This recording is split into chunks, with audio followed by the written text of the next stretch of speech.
Change over के math class में आप सभी का स्वागत है। यहाँ हम लोग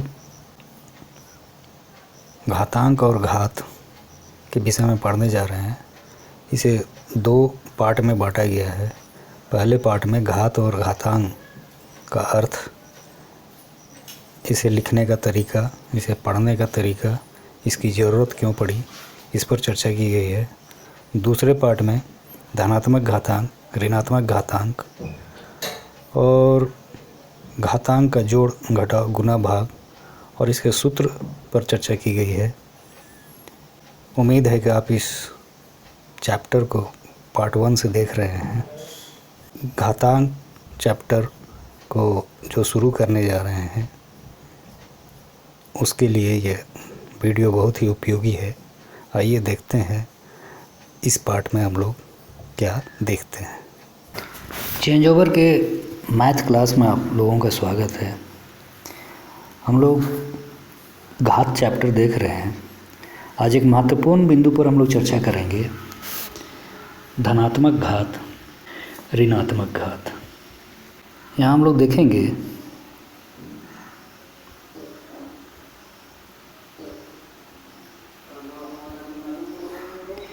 कि धनात्मक घात का हल हम लोग आसानी से कर पाते हैं, लेकिन ऋणात्मक घात का हल हम लोग आसानी से नहीं कर पाते हैं। तो इसके लिए हम लोगों को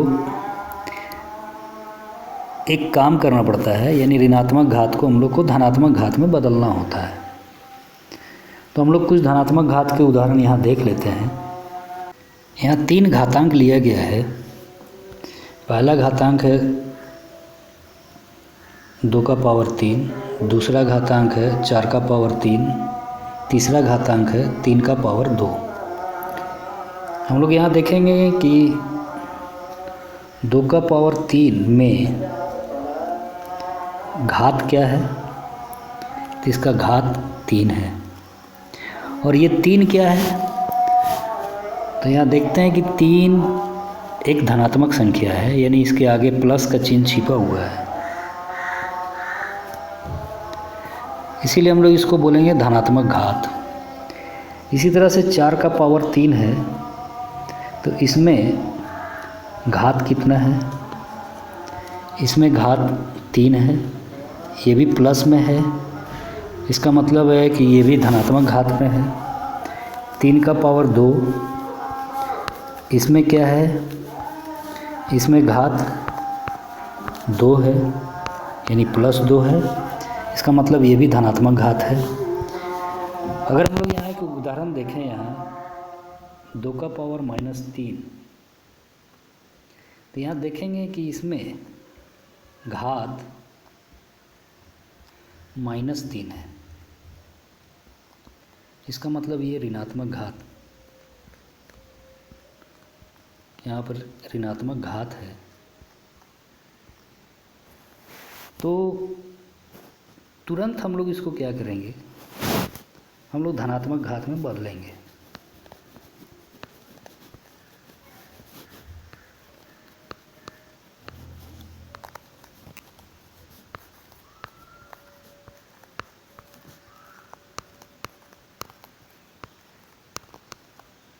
ऐसा इसलिए करना पड़ता है कि यदि 2 का पावर -3 लिखा हुआ है, इसका मतलब है कि 2 का गुना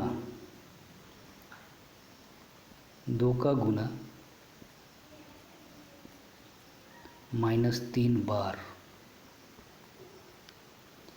तो ये नहीं हो सकता है। -3 बार किसी भी चीज़ को गुना हम लोग नहीं कर सकते हैं, इसीलिए हम लोग इसको बदल देते हैं धनात्मक घात में। और धनात्मक घात में इसको बदल करके हम लोग क्या लिखते हैं, 1 लिखते हैं, बटा लगाते हैं, और 2 का पावर 3, यानी ऋणात्मक चिन्ह को यहाँ से, माइनस को यहाँ से हटा दिए, यानी 1 का पावर 2/3 हो गया। इसको अब हम लोग इसको हल कर सकते हैं, 2 गुने 2 गुने 2, यानी ये क्या हो जाएगा, 1/8।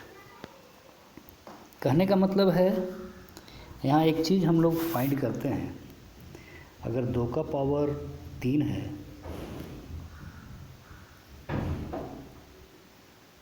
तो इसका मतलब हो जाता है 2 गुने 2 गुने 2 8। अगर 2 का पावर -3 है तो इसका मतलब हो जाता है 1/2 का पावर 3 यानी 1/2 गुने 2 गुने 2 यानी 1/8। यानी हम लोग यहाँ कह सकते हैं यदि घात धनात्मक में हो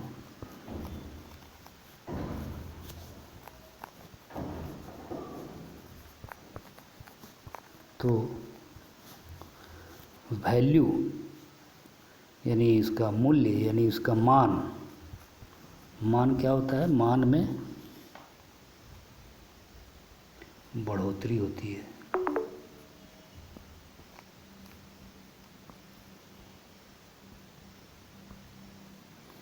लेकिन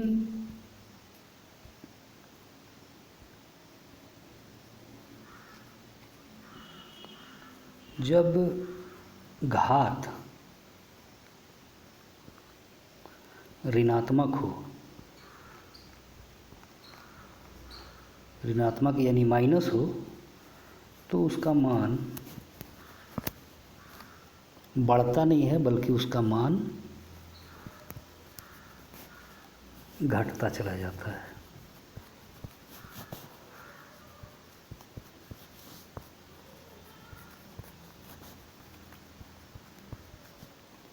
कहने का मतलब है कि अगर हम लोगों के पास ऋणात्मक घात है तो उसको हम लोग धनात्मक में बदल देंगे, और धनात्मक में बदलने का यही नियम है कि 1/, में उस घातांक को लिख देते हैं और घातांक से माइनस के चिन्ह को हटा देते हैं।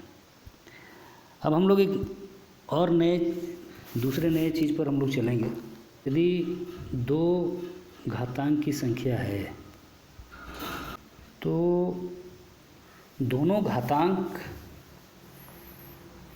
में क्या क्या संबंध हो सकता है, इस पर हम लोग चर्चा करेंगे। हम लोग एक एग्जाम्पल ले लेते हैं। पहला अवस्था ये हो सकता है कि दोनों का आधार समान हो सकता है और घात भी समान हो सकता है। इसका एग्जाम्पल क्या होगा, 2 का पावर 2 और 2 का पावर 2। यहाँ हम लोग क्या देख रहे हैं कि आधार यहाँ भी 2 है, यहाँ भी आधार 2 है, यहाँ घात 2 है, यहाँ भी घात 2 है। यानी यहाँ देख रहे हैं कि दोनों घातांक में आधार और घात बराबर है। एक ये कंडीशन हो सकता है। दूसरा कंडीशन हो सकता है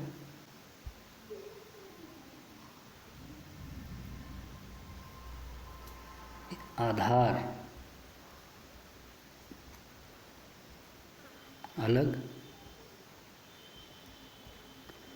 अलग हो सकता है और घात समान हो सकता है। मतलब अगर एग्जाम्पल ले तो 2 का पावर 2 और 3 का पावर 2।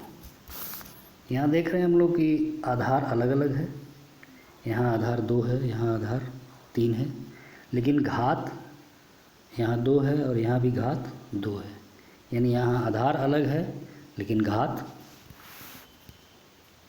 समान है।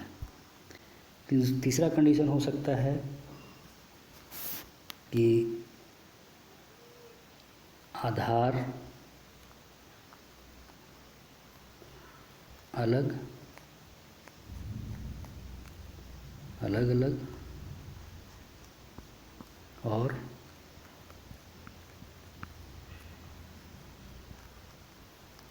घात भी अलग अलग होगा।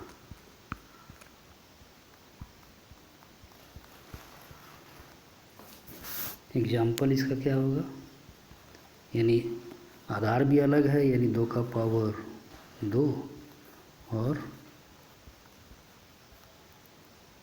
3 का पावर 4। यहाँ देख रहे हैं कि आधार यहाँ 2 है, यहाँ आधार 3 है, यहाँ घात 2 है और यहाँ घात 4 है। इन दोनों में देख रहे हैं कि आधार अलग अलग है और घात भी अलग अलग है। चौथा कंडीशन हो सकता है कि आधार समान हो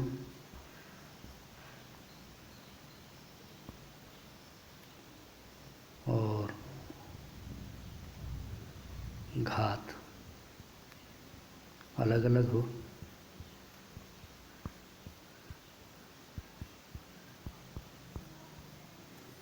इसका एग्जाम्पल क्या हो सकता है, जैसे 2 का पावर 3 और 2 का पावर 5। यहाँ हम लोग क्या देख रहे हैं कि आधार तो से 2 है दोनों जगह, लेकिन घात क्या है, अलग अलग है। एक जगह 3 है और एक जगह 5 है। तो यही 4 कंडीशन हो सकता है। 2 घात के बीच में यदि संबंध स्थापित करना पड़े तो हम लोग ये 4 कंडीशन हम लोग देख सकते हैं। इसमें जोड़, घटा, गुणा और भाग देखने जा रहे हैं। कुछ हम लोग यहाँ फार्मूला भी हम लोग ईजाद करेंगे और ये फार्मूला हम लोगों को घातांक को सरल करने में मदद करेगा। देखते हैं हम लोग पीछे के चैप्टर में हम लोग देख चुके हैं कि यदि हम लोगों को 2 घातांक के बीच में संबंध स्थापित करना पड़े तो 4 कंडीशन हम लोगों को मिलता है और उन चारों कंडीशनों को यहाँ रखते हुए जोड़, घटाव, गुणा और भाग देखा जाएगा। तो उसमें हम लोग पहला कंडीशन लेते हैं, जब आधार बराबर है आधार के, यानी 2 घातांक का संख्या हम लोग ले रहे हैं जिसमें पहले घातांक का आधार और दूसरे घातांक का आधार यदि बराबर है। साथ में ये भी देख लेते हैं कि यदि इन लोगों का घात भी यदि आपस में बराबर है, यानी पहला घातांक का घात और दूसरा घातांक का घात यदि आपस में बराबर है, तो हम लोग इस कंडीशन में हम लोग 2 घातांकों का जोड़, घटाव, गुणा और भाग कैसे करेंगे। तो पहले हम लोग एक एग्जाम्पल ले लेते हैं। यहाँ पर 2 का पावर 3 और 2 का पावर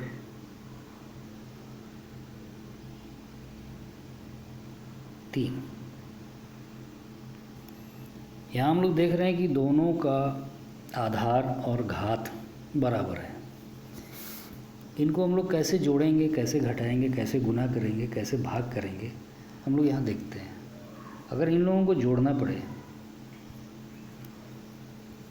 तो इसका जोड़ हम लोग कैसे करेंगे, यानी 2 का पावर 3 जोड़ 2 का पावर 3। अगर इसको हम लोग सरल विधि से अगर जोड़ना चाहें तो 2 गुना 2 जोड़ 2 गुना 2 यानी 8 जोड़ 8, क्या हम लोग को मिल जाएगा 16। ये एक साधारण विधि हुआ जो हम लोग पीछे से देखते आ रहे हैं। ये सिंपल प्रोसेस है, लेकिन अगर इसी को थोड़ा सा स्टैंडर्ड में अगर हम लोग इसको देखना चाहें तो हम लोग इसको कैसे हल करेंगे। इसको हम लोग लिख सकते हैं 1 गुने 2 का पावर 3 जोड़ 1 गुने 2 का पावर 3, यानी यहाँ हम लोग 1 जोड़ 1 गुने 2 का पावर 3, यानी दोनों जगहों से क्या किया गया, कॉमन ले लिया गया, 2 का पावर 3 को बाहर कर दिया गया, तो यहाँ बच जाता है 1 और यहाँ भी बच जाता है 1। अब इसको हम लोग लिखेंगे 2 1 और 1 2 गुने 2 का पावर 3। अब इसको सरल करेंगे तो हम लोग को क्या मिलेगा, 2 गुने 2 यानी 2 दूना 4 दूना 8 दूना 16। इस प्रकार से भी अगर हम लोग हल करते हैं तो हम लोगों को रिजल्ट 16 ही मिलता है। अब हम लोग इसका देखते हैं घटाव। यानी 2 का पावर 3 माइनस 2 का पावर 3। तो यहाँ देख रहे हैं कि दोनों घातांक बराबर हैं, तो और दोनों को घटाया जा रहा है, तो सिंपल सा बात है कि इसको घटाने के बाद तो रिजल्ट हम लोग को 0 ही मिलेगा, क्योंकि बराबर संख्या है और उसको हम लोग घटा रहे हैं, तो इसका रिजल्ट 0 आएगा। लेकिन कैसे आएगा इसको हम लोग देख लेते हैं। तो 2 गुने 2 गुने 2 घटाओ 2 गुने 2 गुने 2, यानी 8 घटाओ 8, यानी ये कितना हो जाएगा 0। अगर इसको स्टैंडर्ड फॉर्म में देखें अगर हम लोग, तो इसको हम लोग लिख सकते हैं 1 गुने 2 का पावर 3 माइनस 1 गुने 2 का पावर 3। अब यहाँ 1 घटाओ 1 और 2 का पावर 3, यानी 0 गुने 2 का पावर 3 यानी 0। अब हम लोग देखते हैं गुना। तो दो संख्या हम लोग लिए थे 2 का पावर 3 और हम लोग लिए थे 2 का पावर 3। यदि इन दोनों का गुना करते हैं तो हम लोगों को क्या मिलेगा? तो देखते हैं हम लोग, अगर साधारण विधि से अगर गुना करें तो 2 गुना 2 गुना 2 गुना 2 गुना 2 गुना 2, यानी 8 गुना 8, यानी इसका आंसर कितना हो गया 64। लेकिन अब यहाँ हम लोग ध्यान देंगे कि चूँकि हम लोग घातांक का गुना देख रहे हैं, तो यहाँ एक फार्मूला बनता है और उस फार्मूला को हम लोग ध्यान से देखेंगे कि कैसे ये फार्मूला बनता है। तो यहाँ हम लोग देख रहे हैं कि 2 का पावर 3 गुना 2 का पावर 3, ये दोनों जगह आधार बराबर है। जब आधार बराबर है तो हम लोग इसको क्या करते हैं, आधार लिख देते हैं और 3 जोड़ 3, यानी ये हम लोग को मिल जाएगा 2 का पावर 6।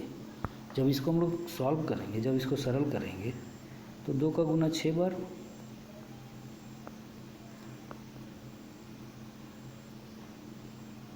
यानी 6 बार गुना करेंगे तो यहाँ भी रिजल्ट हम लोग को 64 मिलेगा। लेकिन हम लोगों को यहाँ एक फार्मूला मिल जा रहा है और ये फार्मूला पर हम लोग ध्यान देंगे कि यदि आधार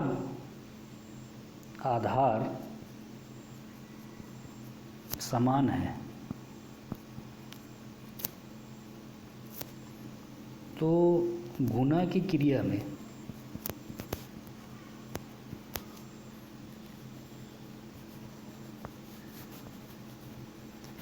घात जुड़ जाता है।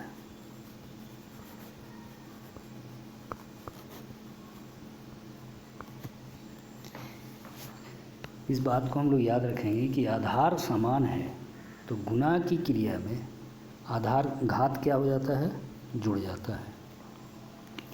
यहाँ हम लोग और भी एग्जाम्पल ले लें, उससे स्पष्ट हो जाएगा आप लोगों को। जैसे यहाँ अगर मान लीजिए 2 का पावर 3 है, इसको गुना करना है 2 का पावर 5 से, तो यहाँ देख रहे हैं कि आधार दोनों जगह बराबर है। गुना का क्रिया में हम लोग 2 लिखेंगे और पावर को हम लोग जोड़ देंगे, यानी 2 का पावर कितना हो गया 8, ये आंसर हो गया। यानी 2 को 8 बार गुना करके हम लोग उसको अंक में भी लिख सकते हैं। यानी आधार बराबर है तो गुना का क्रिया में घात को हम लोग जोड़ेंगे। अब हम लोग देखते हैं भाग।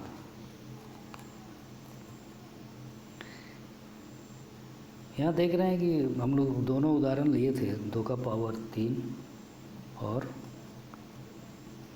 2 का पावर 3, यानी आधार और घात दोनों अगर बराबर है और हम लोग इसको भाग देना चाहें तो 2 का पावर 3 में हम लोग भाग देंगे 2 का पावर 3 से, यानी इसको हम लोग ऐसे भी लिख सकते हैं।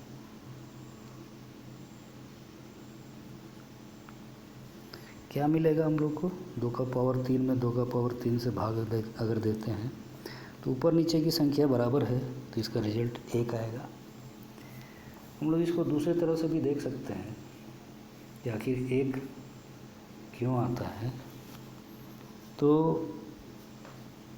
2 का पावर 3 भागा 2 का पावर 3 यानी 2 गुना 2 गुना 2 भाग 2 गुना 2 गुना 2। यहाँ 8 का भाग 8 से लगाएंगे तो इसका रिजल्ट कितना आएगा? 1 आएगा। यहाँ हम लोग देखते हैं एक फार्मूला हम लोग प्राप्त करते हैं यहाँ पर कि जब 2 का पावर 3 है और 2 का पावर 3 से भाग दे रहे हैं तो यहाँ आधार देख रहे हैं कि बराबर है, यानी यहाँ भी आधार 2 है, यहाँ भी आधार 2 है। इस अवस्था में हम लोग क्या करते हैं कि गुणा की क्रिया में तो हम लोग जोड़ देते थे और भाग की क्रिया में हम लोग क्या करेंगे, इसको घटा देंगे, यानी 2 का पावर 3 और ऊपर फिर 3 चला गया, यानी 2 का पावर 0 हो गया और यहाँ 1 आ गया।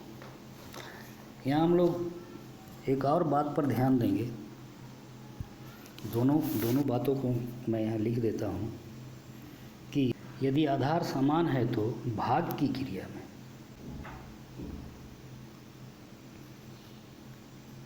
घात घटा देते हैं।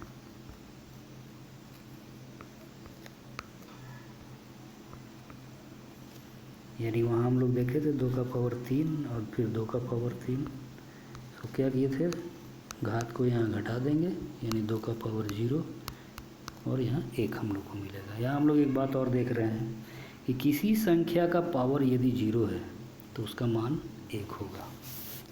उसको भी हम लोग यहाँ लिख देते हैं ताकि आप लोग उसको कॉपी कर सकें। किसी संख्या का घात 0 है तो उसका मान 1 होता है। यानी कितनी ही बड़ी संख्या हो, मान के चलिए 999, लेकिन अगर इसका पावर 0 है तो इसका मान कितना होगा, 1 होगा। यानी किसी भी संख्या का पावर 0 तो उसका मान 1। अब हम लोग दूसरे कंडीशन के विषय में यहाँ चर्चा करते हैं। जब एक घातांक का आधार दूसरे घातांक के आधार से बराबर हो, लेकिन एक घातांक का घात दूसरे घातांक के घात के बराबर नहीं हो, हम लोग एक नंबर पर जो चर्चा किए हैं, एक नंबर का जो कंडीशन चर्चा किए हैं उसी को हम लोग फॉलो करेंगे तीसरे कंडीशन पर। आधार जब बराबर नहीं है दूसरे घातांक के आधार से और घात भी बराबर नहीं है दूसरे घातांक के घात से, तो यहाँ पर हम लोग उदाहरण नहीं देखेंगे। हम लोग यहाँ पर कोई भी फार्मूला हम लोग का यहाँ नहीं लगेगा। हम लोग सीधे उसको क्या करेंगे, सरल करेंगे। चौथा में कंडीशन में क्या था, यानी आधार एक दूसरे के बराबर नहीं है लेकिन घात बराबर है दूसरे घातांक के घात से, तो यहाँ भी हम लोग कोई फार्मूला का नहीं लगा पाएंगे। हम लोग भी यहाँ सरल करेंगे फाइनल में। तो हम लोग कह सकते हैं कि जब आधार समान हो,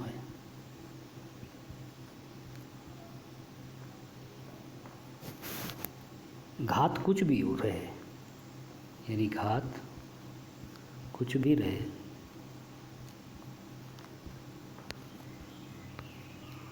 तो जोड़ और घटाव में तो कोई नियम नहीं लग पाता है, लेकिन गुणा और भाग में हम लोग घात को गुणा में घात को जोड़ देते हैं और भाग में घातांक को घटा देते हैं। इसका हम लोग यहाँ एग्जाम्पल दे करके यहाँ हम लोग क्लियर हो लेंगे, स्पष्ट हो जाएगा। हम लोग चूँकि इसको फाइनल कर रहे हैं, यानी 2 का पावर 3 गुने 2 का पावर 4। इसको हम लोग क्या करेंगे, 2 का पावर 3 जोड़ 4 करेंगे, रिजल्ट हम लोग को मिलेगा 2 का पावर 7। ये गुना में हुआ। यदि हम लोग इसी का हम लोग भाग करें, यानी 2 का पावर 3 बटा 2 का पावर 4, तो हम लोग क्या करेंगे, 2 का पावर 3 घटाओ 4, यानी इसका रिजल्ट मिलेगा 2 का पावर -1, यानी इसको हम लोग लिख सकते हैं 1 बटा 2 का पावर 1। एक पावर नहीं लिखते हैं, यानी 1 बटा 2 ये हम लोग लिख सकते हैं। में हम लोग दूसरा फाइनल करने जा रहे हैं कि जब आधार अलग है और घात समान है, तो हम लोग गुना में क्या करेंगे, यानी A2, यहाँ पर हम लोग उदाहरण से समझेंगे इसको, यानी 2 का पावर 3 और गुने 3 का पावर 3। तो यहाँ देख रहे हैं कि आधार अलग अलग है लेकिन घात समान है, तो इसको हम लोग 2 गुना 3 लिखेंगे और घात लगा देंगे 3, यानी 6 का पावर 3। इसी तरह से भाग में हम लोग क्या करेंगे, 2 का पावर 3 से हम लोग भाग दे रहे हैं 3 का पावर 3 से। तो इसमें हम लोग क्या करेंगे, दोनों घात देख रहे हैं बराबर है, यानी इसको लिखेंगे 2 बटा 3 और टोटल का पावर 3। तो ये जो फाइनल में हम लोग जो दो बातों का जो चर्चा कर रहे हैं, इसी दो फार्मूला को लेकर हम लोगों को आगे बढ़ना है। और इन फार्मूला को हम लोग कैसे लिख रहे हैं उसको हम लोग यहाँ देखेंगे ध्यान से, कि A B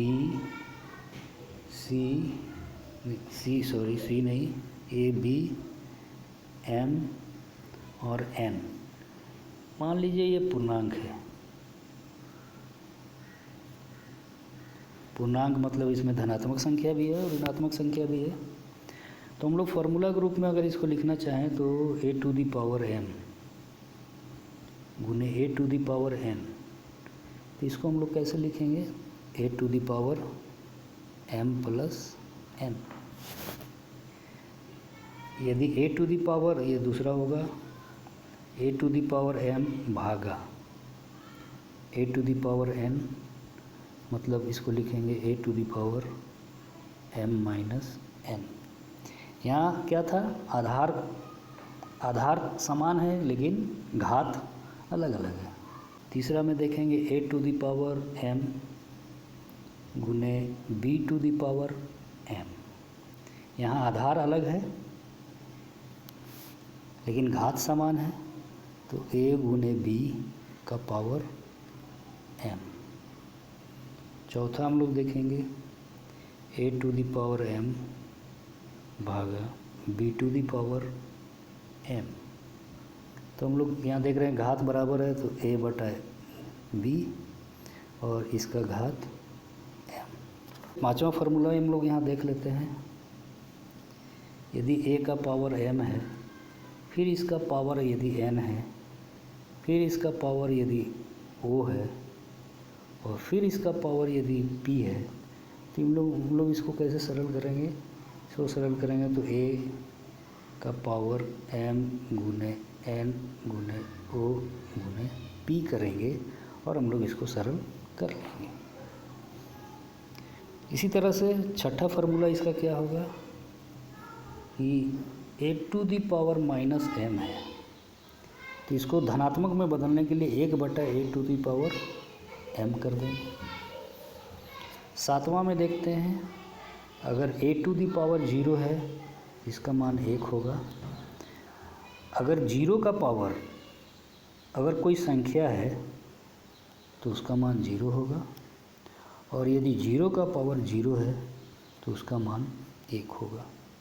हम लोग यहाँ एक विषय पर चर्चा कर लें जो बराबर प्रश्न उठेगा कि ए टू दी पावर अगर जीरो है तो इसको हम लोग 1 क्यों लिखते हैं।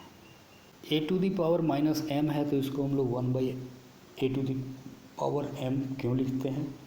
यानी 2 का पावर अगर जीरो है तो ये 1 बन जाता है। कैसे, इसको देखने के लिए हम लोग यहाँ समझेंगे।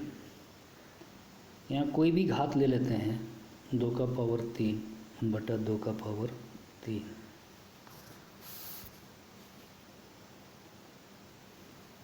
इधर भी हम लोग ले लेते हैं 2 का पावर 3 और 2 का पावर 3। तो घातांक के नियम के अनुसार से आधार बराबर है तो हम लोग घात को क्या करेंगे, घटा देंगे। और इधर देख रहे हैं 8/8 है, घटा देंगे तो यहाँ 2 का पावर 0 आ जाएगा और इधर 8 से 8 को घटाते हैं तो 1 आ जाएगा। इसीलिए हम लोग फार्मूला में इसको बनाए हुए हैं कि यदि किसी भी संख्या का पावर 0 हो तो वो 1 के बराबर होगा। इसी तरह से यदि 2 का पावर यदि -1 है तो इसको हम लोग 1/2 लिखते हैं। क्यों, आखिर ये क्यों लिखते हैं? तो इसको समझने के लिए हम लोग यहाँ देखेंगे 2 पर पावर -1। यहाँ हम लोग 1 है तो 1 का पावर 1 के लिए हम लोग 2 का पावर 0 लिख सकते हैं। और यहाँ 2 है तो यहाँ 2 का पावर 1 छिपा हुआ है, यानी 2 का पावर -1।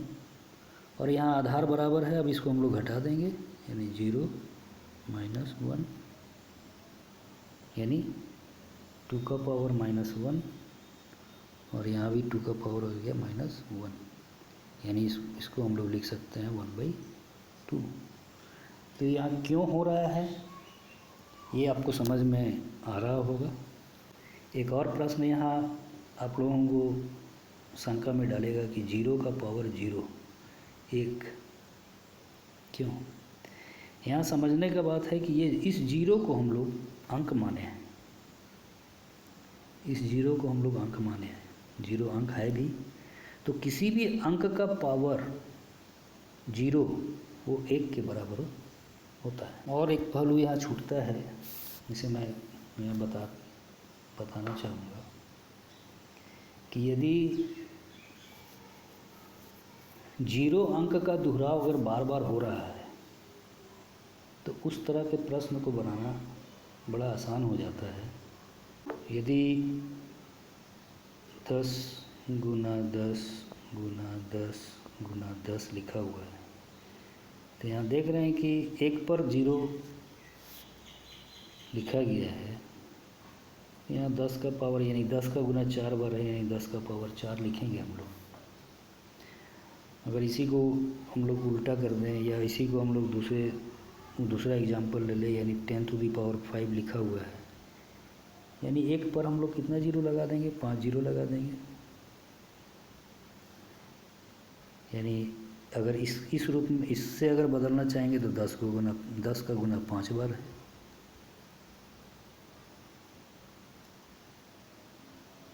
यदि 20 का स्क्वायर है तो इसको हम लोग क्या लिखते हैं, 20 गुना 20। इसको हम लोग लिख सकते हैं 2 गुना 10 गुना 2 गुना 10, यानी 2 का गुना 2 बार है यानी 2 का स्क्वायर। 10 का गुना 2 बार है यानी 10 का स्क्वायर। 2 गुना 2 यानी 4 और 10 का स्क्वायर यानी 1 पर 2 0 यानी ये 400।